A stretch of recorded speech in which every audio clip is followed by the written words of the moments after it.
Now, it has been reported that Prince Harry apparently delayed RSVPing to his dad, the King's coronation, until he found out where he would have to sit. Concerned especially with who'd be sitting in front and behind at Westminster Abbey. So, when you come to a big event, weddings or whatever, how important is this seating plan, Nadia? It's everything, isn't it? It's everything. See, now I'm much more sober. I Not a lot more. No, I really... I mean, Well, she is. She's a complete bore when you go out with her now. Last night. Yeah, Were you terrible before, yeah? Oh, I was terrible. Terrible. For years. I was a massive boozer. And the thing is, I think a lot of time when I was drinking, it was because I didn't actually want to be where I was, or I didn't want to be talking to, or maybe I didn't like half the people I was with. So I would drink a lot. And I don't know what it is. As I get older, I get less and less tolerant of like I don't want to be bored for like an hour. You know, it's like I think that's a whole hour off my life. Now, sometimes you can get lucky and you can meet somebody amazing, but if I've got the thought of hours of like just small chat, I just get into a panic.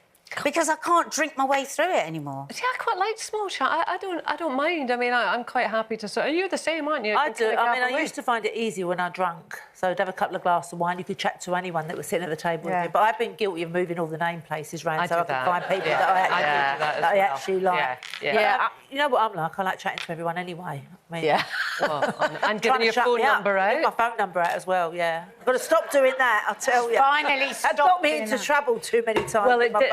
Tell us when it did get you into trouble. No, so we were in Spain, me and Mark, and we met this couple, a lovely couple, and a couple of times we went out for dinner with them of a night time, and Mark always used to say to me, stop giving people your number. Anyway, at the end of when we was leaving, we was going home and that, so she went, oh, give me your number. So I thought, oh, I can't give you my number. We just spent 2 weeks with you. So I gave him my number. Anyway, a couple of weeks later, they rang and said, why don't you come to our house? We're having a dinner one night, and it was in Brands Hatch.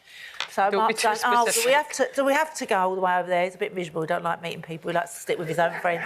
Anyway, so we go over there, sitting down. We had a nice dinner, and then at the end of the dinner, there was these 3 other couples as well. They all got their keys out and they put them in the middle of the table. I didn't have a clue what was going on. Mark ran outside. Keep it clean, it's half term. Mark ran outside, he come running back in, he went, we've got to go home. My brother's dog's got loose and he's chewed all the furniture up. I went, your brother ain't got a dog. He was going to me. Anyway, we left, and then he said, right, that's the last time you give your phone number out to someone you've only just met. I'm still giving my phone number out anyway. I'll give it to Jenny or Claire today, and I don't even like her. I'm OK. I mean, I talk to anyone, I'm fine. I'm such a chatterbox. I sit down and I go, hi, yeah, my mum's such a nice meeting. Do you like... I can do it, but I don't want to do it anymore. I tell you what I found, and I did this back in the day when I was going to a lot of corporate events and stuff like that. I'd sit down and I'd say... I just make my excuses and say, I'm going to have to leave after the starter, so I'm just letting you all know so it doesn't look rude. And then I've got my get-out clause if I need it. And if I'm really enjoying it, I'll go, oh, I don't have to go after all, I can stay. And then I've got one foot in each camp. And you think people believe that? I can't use that anymore, can I? No, that is gone. That's completely gone. I'm generally really relaxed about chatting about it. The one place I don't want to do it is on a plane.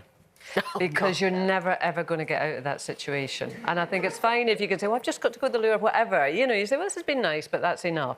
But if you're stuck on a plane... But, I mean, I bet especially you would. long haul.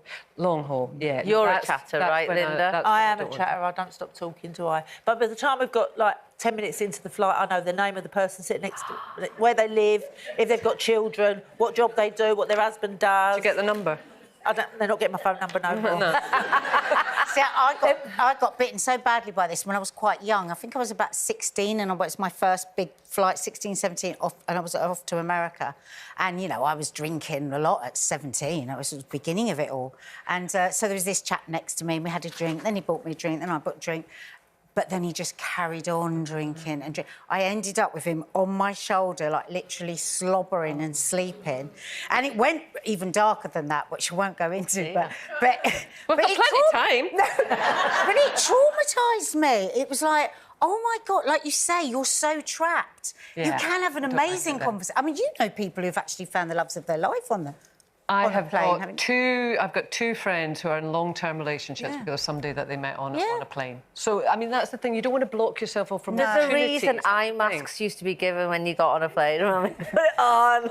It looks in. There was a reason people gave you eye masks. It was so you could switch off. That's like a signal to the person next to you that you don't want to talk. Yeah. Going anywhere with that, you are just awful. Why? I'm nice. I'm actually the nice one. Everyone thinks she's the nice one. I'm the nice one. No, well, I remember once we'd been at this do, we were both so knackered, and it was like now midnight, and we had to work the next day, and so we're leaving, and Kay does this. You'll have seen her do it. So, like, somebody, like the 10th person stopped you, and I'd be like, yeah, OK, yeah, brilliant. As like, I'm going out, my car's out. Kay goes, all right. Oh, OK.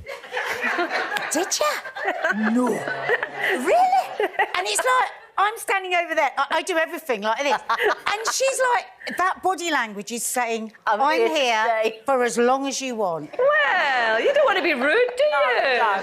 What about your friend who needs to get to her bed? Oh, you're getting told. You should start drinking again. No, I don't mean that. I don't mean that. I don't mean that.